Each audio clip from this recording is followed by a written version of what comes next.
El amor incomprensible de Dios. Y así hemos titulado esta reflexión, el incomprensible amor de Dios. Un amor que no se puede entender, pero se puede ir conociendo por medio del Espíritu Santo. Y el domingo hablábamos de Pablo, cómo nos anima, a pesar de que él estaba en prisión, nos invita a no desmayar. No hay nada que pueda desanimarte de lo que Dios quiere, que empieces a conocer y a revelar al mismo tiempo los misterios de Dios. El misterio de Cristo como nuestro Señor, el Mesías Salvador, y el misterio de la iglesia como cuerpo de Cristo. Revelar eso a Pablo le costó toda su vida, él dio su vida por eso. Él estaba en prisión, él sabía que lo importante era Dios. Qué bonito que podemos entender todos nosotros, podamos entender que lo importante es Dios, amar tanto a Dios, que ya no pedía nada para él, ya no le importaba su vida misma, sino Pablo pedía para poder servirle, para poder predicar, para poder dar ese servicio que se veía reflejado en beneficio de todos los demás, de todos nosotros ahora, ¿verdad? Nos está beneficiando los que estamos leyendo esta carta y estudiándola, porque nos pasa o nos abre los ojos a esa revelación preciosa. Y en esta sección habla del amor, más que teología, más que conocimiento académico, eso se revela en la práctica. El amor de Dios se tiene que conocer por el Espíritu Santo, pero en la práctica. Y entonces empezamos, le invito a leer conmigo los primeros versos del 14 en adelante, Efesios 3, si ya lo tiene, es otro misterio, aparte de Cristo y la iglesia, es el misterio del amor, fíjese bien. Y si gusta nos ponemos de pie para leer los primeros versículos del 14 al 18 y orar, que me acompañes a orar.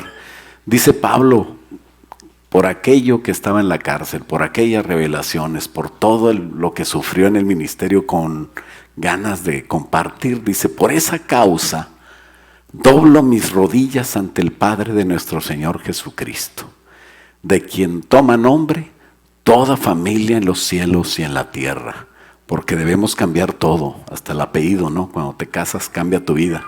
Bueno, así cuando conocemos a Cristo debemos cambiar hasta nuestra familia, nuestra nacionalidad. Ahora ya no importa qué nacionalidad eres cristiano, para poder cumplir con Cristo tanto lo que Él espera de nosotros como el propósito de Él. Dice, ¿para qué? Versículo 16, para que os dé conforme a las riquezas de su gloria, el poder ser fortalecidos con el poder, en el hombre interior por su espíritu. O sea, no tanto el hombre exterior, que es el cuerpo, sino el alma y el espíritu humano. En otras palabras, para que podamos ser más espirituales y menos carnales. Así es como se fortalece el hombre interior. ¿Para qué? 17. Para que habite, versículo 17, para que habite Cristo por la fe en nuestros corazones, a fin de que arraigados y cimentados en amor, fíjate bien, seáis plenamente capaces de comprender con todos los santos cuál sea la anchura, una medida, lo ancho, lo largo, la longitud, tercera medida, la profundidad, y cuarta e incomprensible, la altura. Esos 4 factores aquí, que esto nada más se puede entender espiritualmente, físicamente no se puede entender. Ahorita vamos a hablar un poquito más de eso. Acompáñame a orar. Padre, en el nombre de Jesús te pedimos que hoy, Señor, nos traigas revelación de tu palabra, Señor. Esto no se puede entender así, sino por la ministración de tu Espíritu Santo a nuestro espíritu. Ayúdanos, Padre, para poderlo entender. En el nombre de Cristo Jesús. Y todos decimos, amén. Todas las cosas en el mundo material o en el mundo físico tienen 3 parámetros, ¿no? No tenemos manera de poner 4. Y por eso es que esto se tiene que entender espiritualmente, porque sale de lo material, sale a otra cosa, fuera de la comprensión de lo material que nosotros podemos entender. Por eso el punto número 1 es un amor fuera de este mundo. Ese es el nombre del punto número 1. ¿Por qué? Porque ese amor no se puede entender. Con tu mente no se puede entender. La buena noticia es que el Espíritu Santo está para enseñarnos las cosas de Dios. Este no es un amor normal, es el amor de Dios, fuera de la comprensión del mundo, fuera de la comprensión humana y más allá de nuestra tercera dimensión. ¿Sabes? Nosotros vivimos encerrados en una tercera dimensión.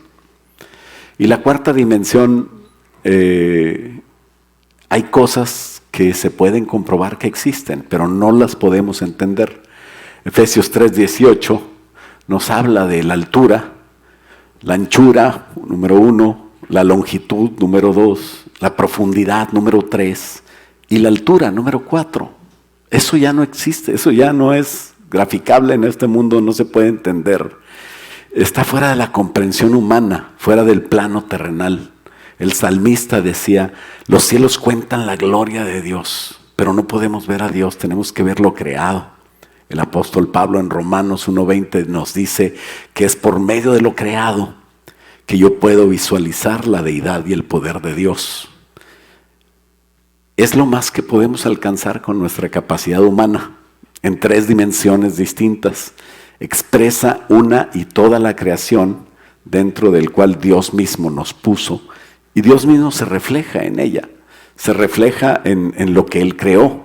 Dentro de ellas Dios nos ha puesto y ha fijado nuestros límites. El hombre está en la tercera dimensión, no se puede salir de ahí. Lo prueba la ciencia pura de las matemáticas. La matemática es una ciencia exacta. Existe infinidad de dimensiones y se pueden hacer cálculos y diseños de ingeniería utilizando parámetros a la 4ª dimensión, a la 5ª, ¿no? Les voy a poner un ejemplo. Una medida de longitud es una medida de la 1ª dimensión. Usted puede hacerla o puede medirla en metros o en pies. Lineal, ¿no? Una dimensión es lineal. Por ejemplo, un terreno o un área ya no es en metros o en pies, sino es en metros cuadrados o en square foot, pies cuadrados. Y es a la 2ª potencia. ¿Por qué? Porque tiene largo por ancho, ¿no? Ese es un área. Y un volumen es lo máximo que podemos llegar. Es pies cúbicos o metros cúbicos. Largo por ancho por alto. Y es todo lo que alcanzamos a entender. De ahí no podemos meter otro parámetro. No existe la manera de meter otro parámetro porque tendríamos que salirnos de esta dimensión para entenderlo. Entonces, todos los proyectos y todas las cosas que conocemos, que vemos, donde vivimos, se fabrican y se hacen, se diseñan en la tercera dimensión porque estamos sumergidos en un mundo de materia, espacio y tiempo. Esas son las 3 cosas. Materia, primero creó Dios los cielos y la tierra. Y Dios hizo la expansión, espacio. Y Dios hizo el tiempo. Puso a girar la tierra y puso una luz en un lugar fijo y fue la tarde y la mañana del primer día. Y desde entonces empezó a correr el tiempo, el primer día, el segundo día, el 7º día. Llevamos meses, años.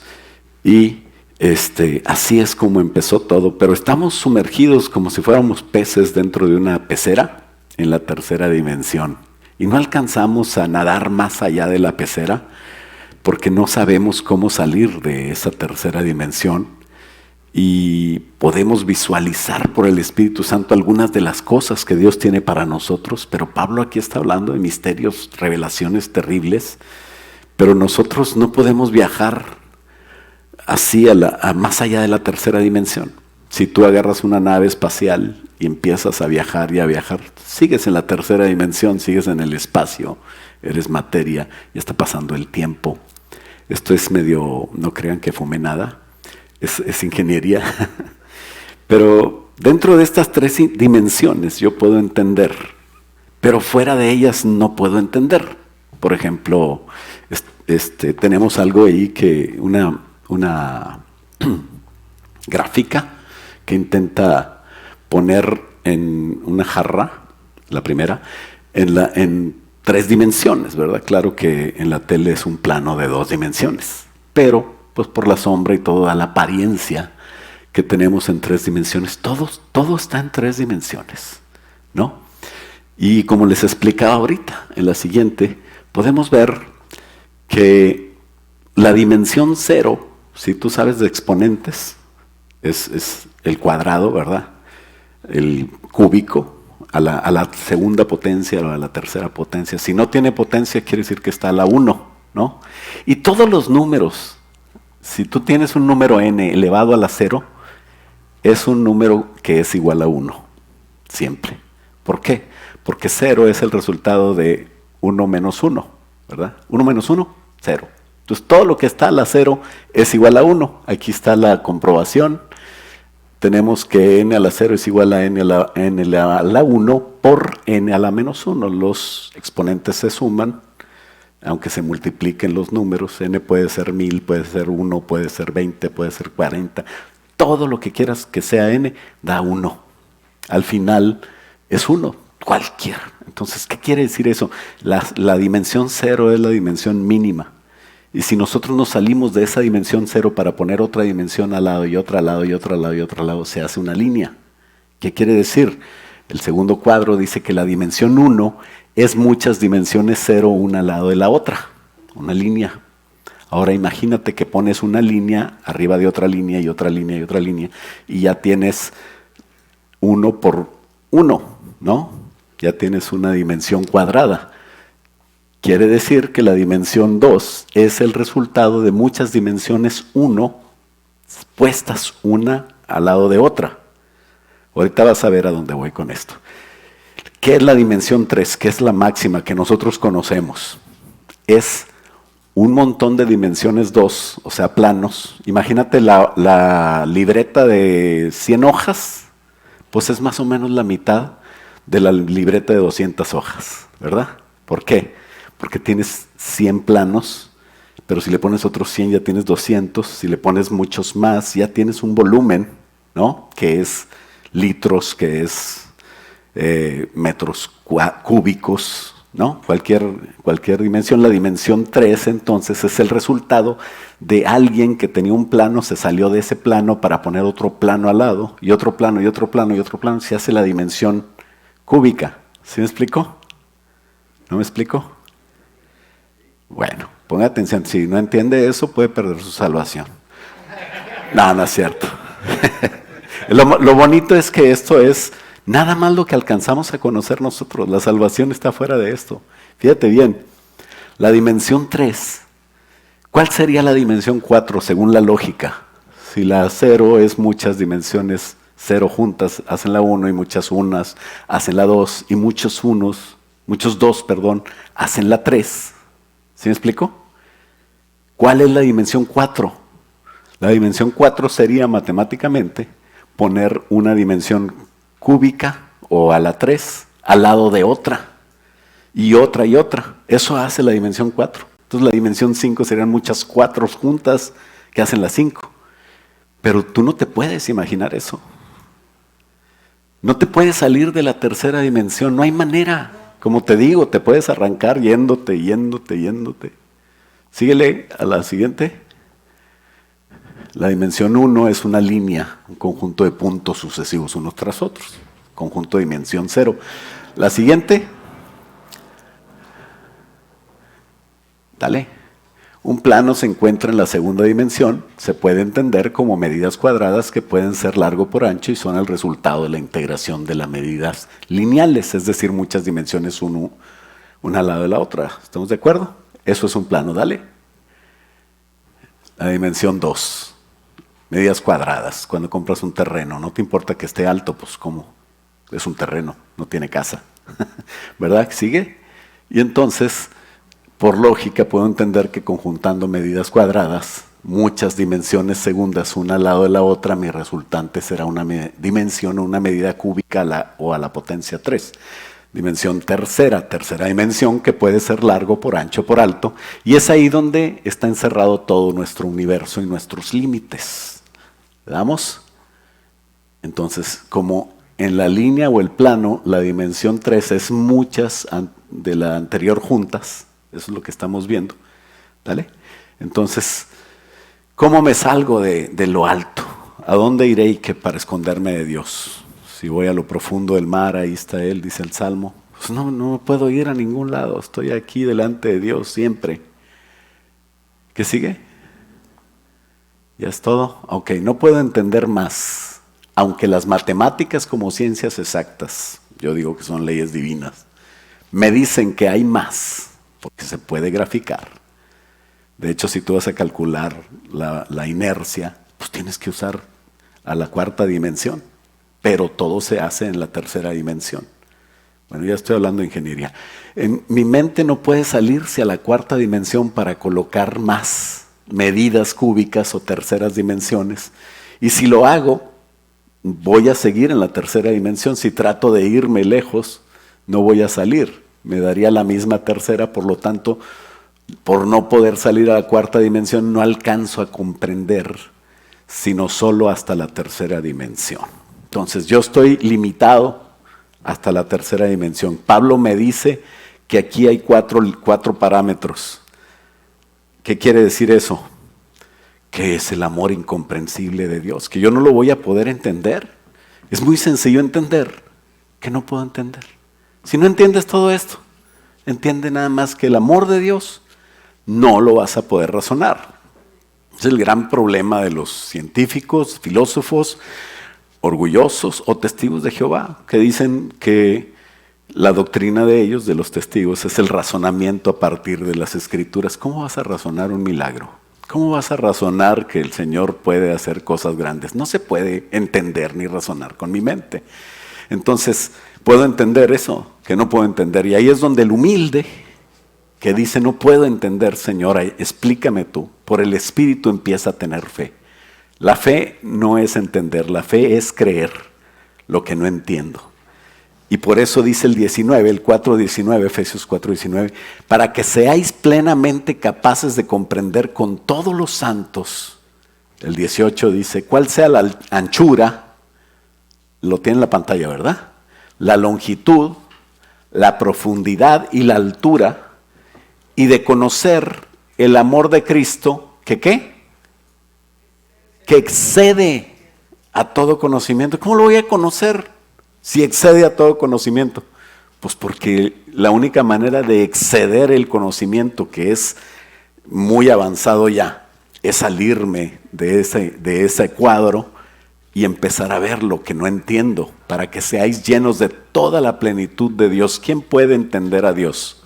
Imagínate qué Dios tan chiquito sería si con nuestra mente lo pudiéramos entender. Entonces, no podríamos nunca entender a Dios. Y la palabra de Dios define a Dios mismo como amor. Primera de Juan 4 dice que Dios es amor. También dice la Biblia que Dios es espíritu, dijo el Señor Jesucristo. Y el que lo adora necesita adorarlo en espíritu. Ahora nosotros tenemos al espíritu, pero no lo tenemos en nuestra alma, en nuestra mente, en nuestro sentimiento.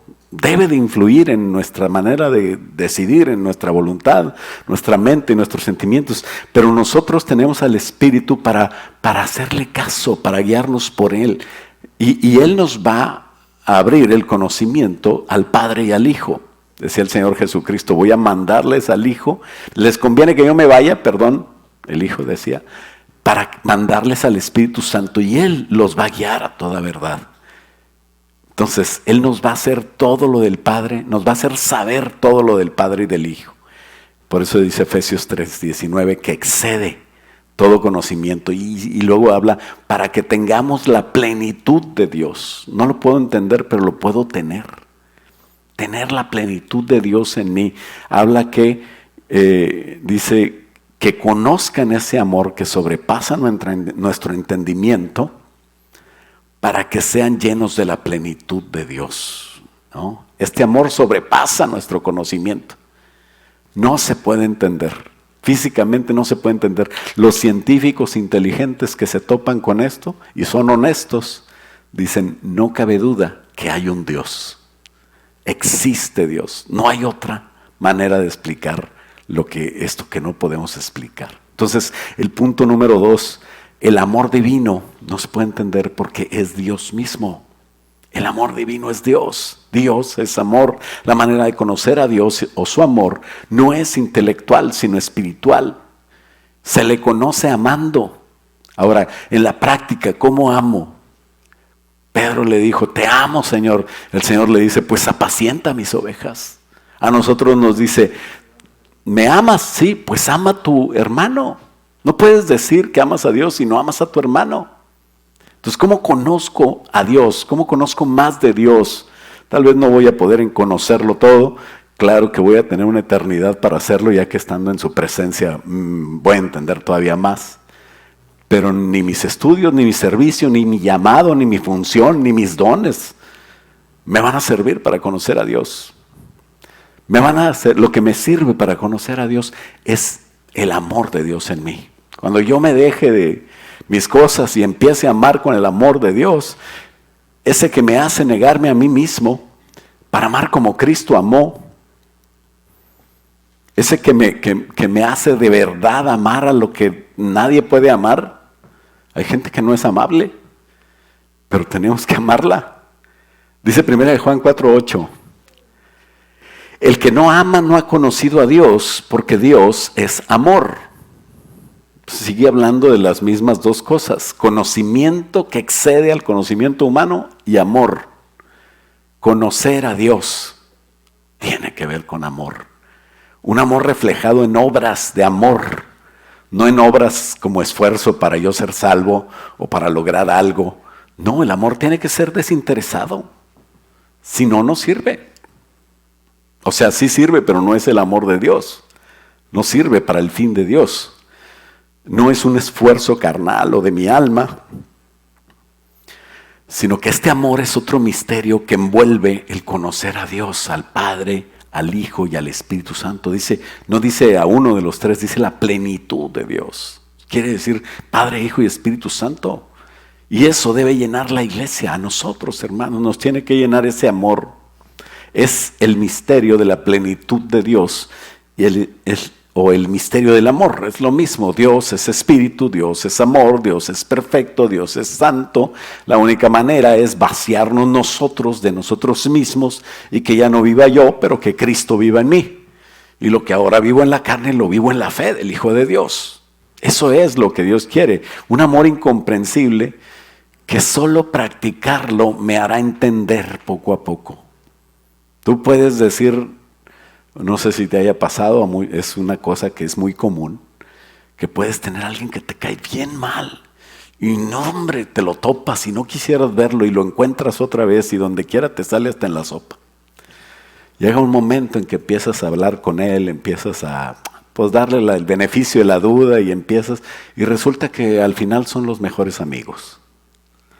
Y yo no te podía ver, pero me casé contigo, le dicen algunas veces a unas, ¿verdad? ¿Por qué? Porque practicarlo te hace cambiar. Así es el amor de entre los hermanos, el amor que Dios quiere que fluya. No lo voy a poder entender hasta que lo haga. Por ejemplo, la acción de amar, lo que nadie ama, como los enemigos. Eso lo explicó el Señor Jesús. Jesús decía amar a los enemigos, a diferencia de todos los demás, ¿no? De todos los que no tienen a Dios. Y eso es un amor perfecto e incondicional. Porque dice Mateo 5, 46, versículo 46 de Mateo 5. Dice, porque si amas a los que te aman, pues ¿qué chiste tiene? ¿Qué recompensa tendréis? ¿No hacen también lo mismo los publicanos, la gente del mundo, la gente que no conoce a Dios, los pecadores? Y dice el 47, si saludas a tus hermanos solamente, ¿qué haces de más? ¿No hacen también así los que no conocen a Dios, los gentiles? Sed pues vosotros perfectos como vuestro Padre que está en los cielos es perfecto. ¿Cómo? Amando a los que no aman los demás, amando a los que no te nace amar. pero que valen la sangre de Cristo. Es que no son ni siquiera cristianos. Pues no, pero se tienen que hacer cristianos con tu amor. Entonces tenemos que amar. ¿Cuántos de aquí son perfectos? Ahora sí hubo silencio, porque Susano tiene algo que hacer y no llegó. A veces creemos que amamos a alguien porque nos asociamos con él, porque me cae bien. Eso no es el amor que dice Dios. Cuando tú le dices a alguien que lo amas de corazón, de verdad, empieza a creerlo, porque es por fe, no es por sentirte. Y si lo amas, pues lo vas a amar, aunque no le guste. Le vas a decir, pues, yo te quiero mucho, claro, con amor, pero estás mal, ¿verdad? Alguien está escuchando a otra persona y está mal, y puedes decir dos cosas, o le digo, o a mí qué me importa, pues yo no me voy a meter, ¿para qué me lo echo de enemigo? ¿Verdad?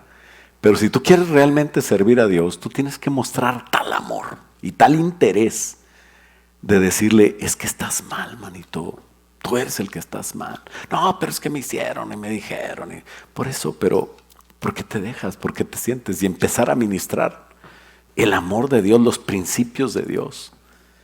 Porque si no, si oyes nada más y no haces nada, estás pecando. Fíjate, ¿cómo es la cosa? ¿Sabes que es pecado no hacer algo que debes de hacer? Entonces tenemos que estar llenos del Espíritu Santo para eso.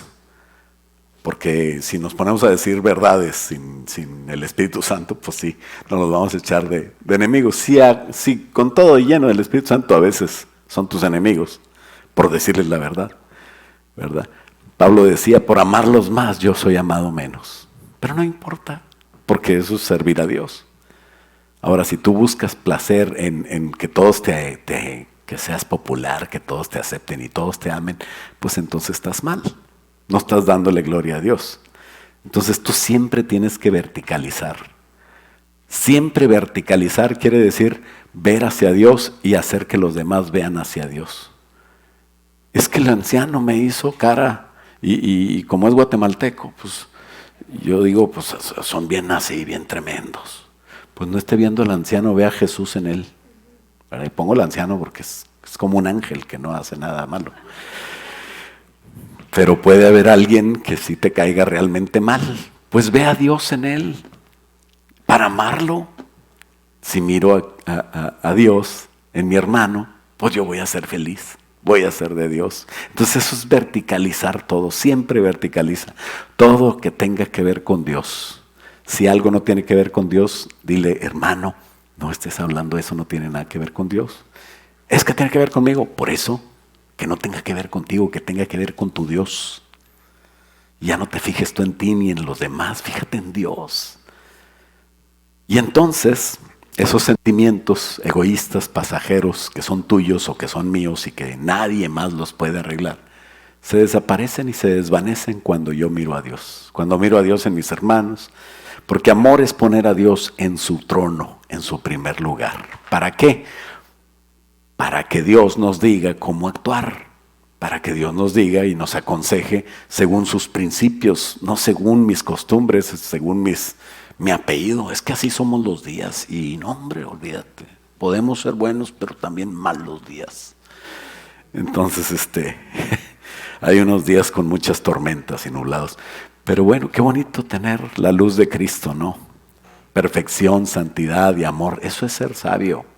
No según mi opinión, ser sabio según lo que yo creo, no. Ser sabio según Dios, porque la verdadera sabiduría no es carnal, sino espiritual y proviene de Dios. Santiago 3:13 dice en la NTV, si ustedes son sabios y entienden los caminos de Dios, entonces demuéstrenlo viviendo una vida honesta y haciendo buenas acciones con la humildad que proviene de la sabiduría de Dios. O sea, solo por el Espíritu Santo que se revela mi espíritu, yo puedo hacer esas obras de amor de las que también habló Pablo, que Dios preparó desde antes de la fundación del mundo para que yo pueda tener la plenitud de Dios. Empezar a llenarme de Dios implica acción de amor. acción que yo haga de llenura de Dios. Y hay un potencial en nosotros, o sea, tú ya tienes a Dios, tú tienes el fruto en ti, pero a veces es como una semilla, ¿no? La semilla tiene el potencial de ser a lo mejor un árbol muy grande con muchos frutos, que esos frutos tengan muchas semillas, y todo está ahí en una semillita. ¿Por qué no lo vemos? Pues porque tenemos que hacer una acción de amor. Es como cuando tú empiezas a regar la semilla empieza a brotar, empieza a germinar y luego ya empieza a dar fruto. Y tarde o temprano va a ser una bendición, va a ser una cosa de dar fruto, pero eso tiene que tener a Dios, tiene que tener el amor de Dios como centro y no a mí como yo salir en la foto. Yo siempre es el que estorba. El yo siempre es el que está quitando la posibilidad y el potencial de Dios que se pueda desarrollar en nosotros. Por eso Dios dice que todo lo que hagas, no importa que no tenga que ver con las cosas de Dios, todo hacerlo como para Dios. Ofrécele a Dios tu vida, es que Dios viva realmente y que yo ya no viva para mí, que todo lo haga por Dios, todo. Fíjate, dice Mateo 13:44, que el reino de los cielos, que está hablando de la práctica de todas estas cosas, el reino de los cielos, es como un tesoro escondido que un hombre descubrió en un campo. Y en medio de su entusiasmo, lo escondió nuevamente y vendió todas sus posesiones a fin de juntar dinero suficiente para comprar el campo. ¿Cuánto vendió? Todo. Y eso es un buen negocio porque el tesoro iba a darle mucho más que lo que tenía. Entonces pudo vender todo. Pero él vio el tesoro. No todos lo ven, el tesoro de Dios. No todos ven el valor que tiene Dios como para animarse a vender todo y poder obtener eso que te va a dar mucho más. No solamente la bendición aquí en la tierra, sino la bendición eterna. Como el que encuentra una perla, sigue diciendo el 45, el reino de los cielos es como un comerciante en busca de perlas de primera calidad, que cuando descubrió una perla de gran valor, vendió todas sus posesiones y compró esa perla. Es lo mismo, ¿no? No puedo tener fines egoístas ni personales para poder entender el amor de Dios que Pablo nos está invitando a entender y que es un amor que excede todo conocimiento, que se ha de entender por medio de no ser egoísta, por medio de empezar a practicar la fe, a través de dar amor a los hermanos que no se merecen el amor o si se merecen el amor, pero yo a mí no me importa juzgar si se lo merece o no, sino lo empiezo a dar. Una vez me preguntaba a alguien, ¿pero dónde está el amor, pastor? Si usted está haciendo esto con esta persona. El amor está en todas las demás personas. ¿Por qué? Porque el pastor tiene que cuidar que todos tengan armonía. Y a veces cuando una persona no está teniendo armonía, pues no voy a poner en riesgo a todos los demás, sino que vamos a dejar esta en cuarentena, ¿verdad? Vamos por la oveja, pero vamos a dejarla en cuarentena. ¿Para qué? Pues para que él entienda. El día que entienda el amor y empiece a unir. Entonces, ¿dónde está el amor? En las 99, no en la que anda chifladilla. Ahí está el amor, ¿no? No puedo tener fines egoístas, personales, protagonistas, porque mi amor se tiene que enfocar en Dios. El Dios que encontré, ese Dios vale todo lo demás. Y que pueda yo darle el valor correcto y ya no buscar ganancias para mí, sino todo para... Pablo estaba en la cárcel y pedía y oraba para que la gente se ame, para que la gente conozca el amor. Por esta causa doblo mis rodillas, para que puedas entender el amor de Dios, que no se puede entender de otra manera más que amando. Fíjate cómo está de profundo esta carta. Quiero dar todo por él, decía Pablo. Quiero, aunque me cueste la vida. Nuestra vida no tiene nada de valor. Puedo estar en la cárcel, puedo estar olvidado por todos, pero que nadie olvide a Dios. Con eso me conformo, decía Pablo. Y le cortaron la cabeza. Estuvo en la cárcel hasta que lo decapitaron. ¿Dónde está tu vida? Escondida en Cristo debe estar. Nuestra vida debe estar escondida en Cristo.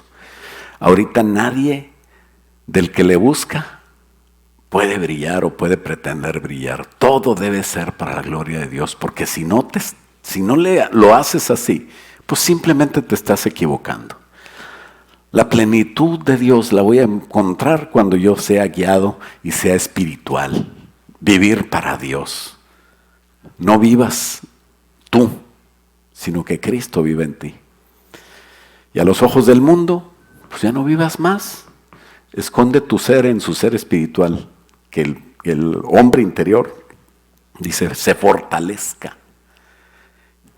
Y Colosenses 3:3 dice, porque ustedes han muerto a esta vida y su verdadera vida está escondida con Cristo en Dios. ¿Te acuerdas que estamos en Cristo? Cuando Cristo, quien es la vida de ustedes, sea revelado a todo el mundo, entonces, cuando Cristo venga en las nubes, cuando establezca su reino, entonces participarán de toda su gloria. ¿Alcanzas a entender esto? Esto es algo tremendo, pero ahorita necesitamos participar de la humillación de Cristo. Nadie te va a humillar. Cristo se humilló a sí mismo.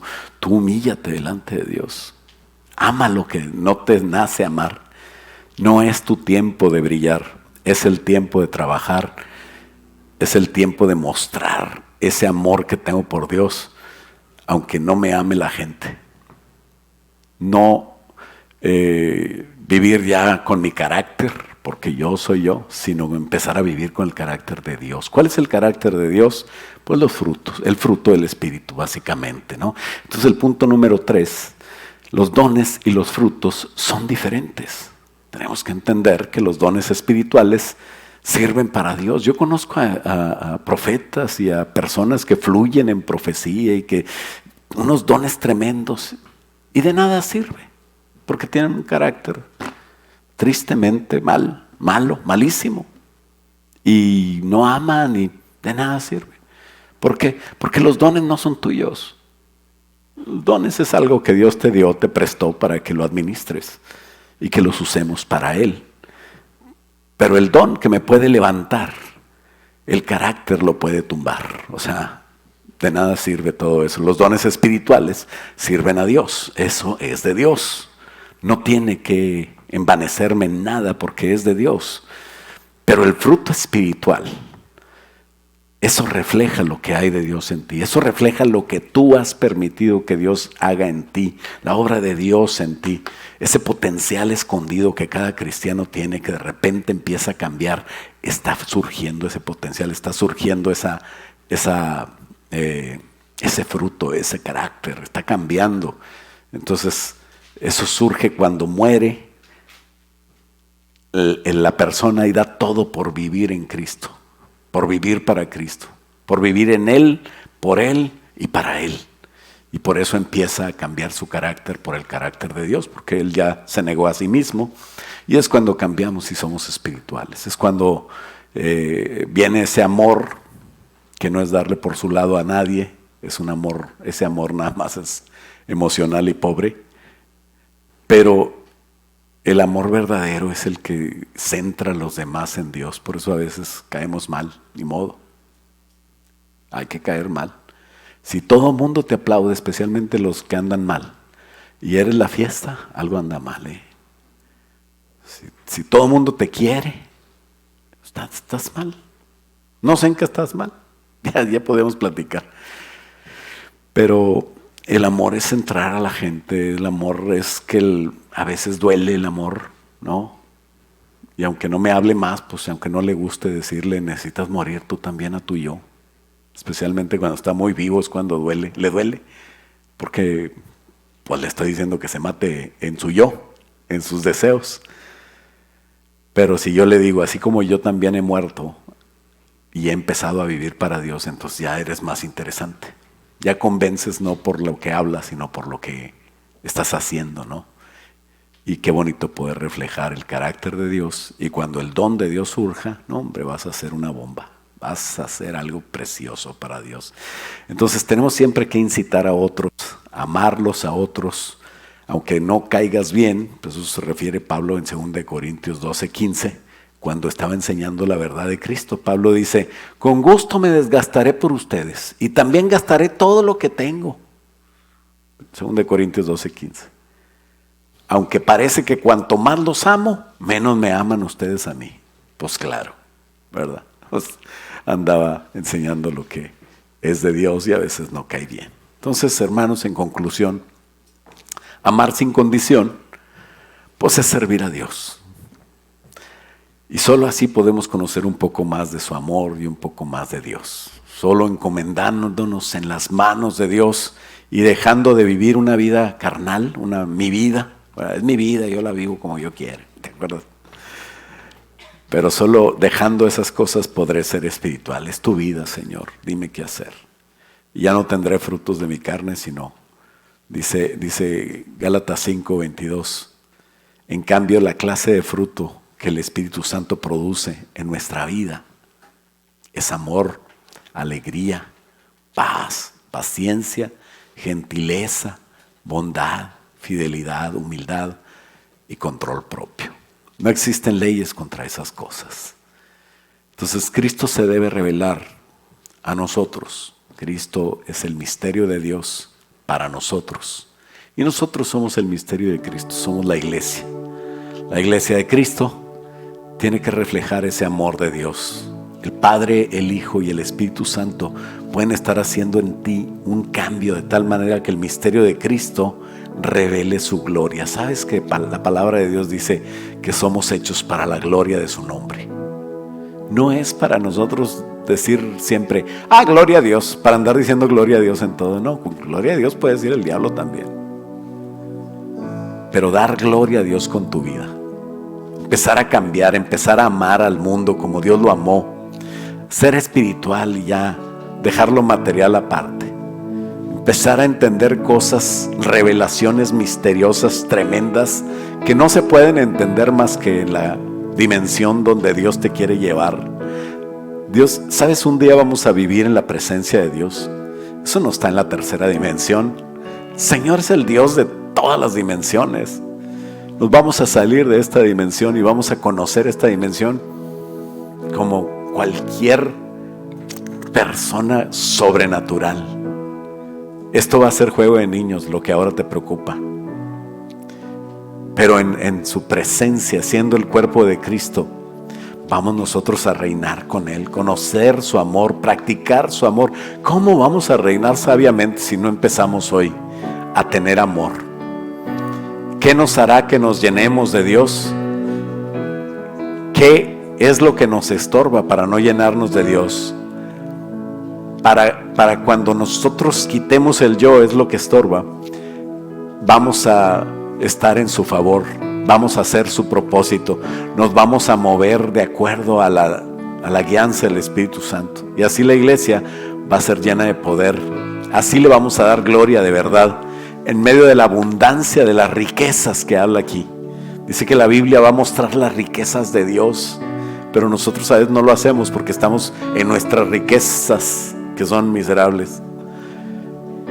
Pero qué bonito cuando nosotros nos abandonamos en Dios, Dios te empieza a dar, empieza a caer esa riqueza sobre ti.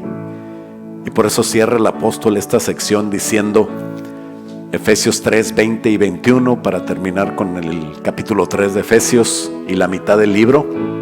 Dice, y aquel que es poderoso para hacer todas las cosas mucho más abundantemente de lo que pedimos o entendemos, según el poder que actúa en nosotros.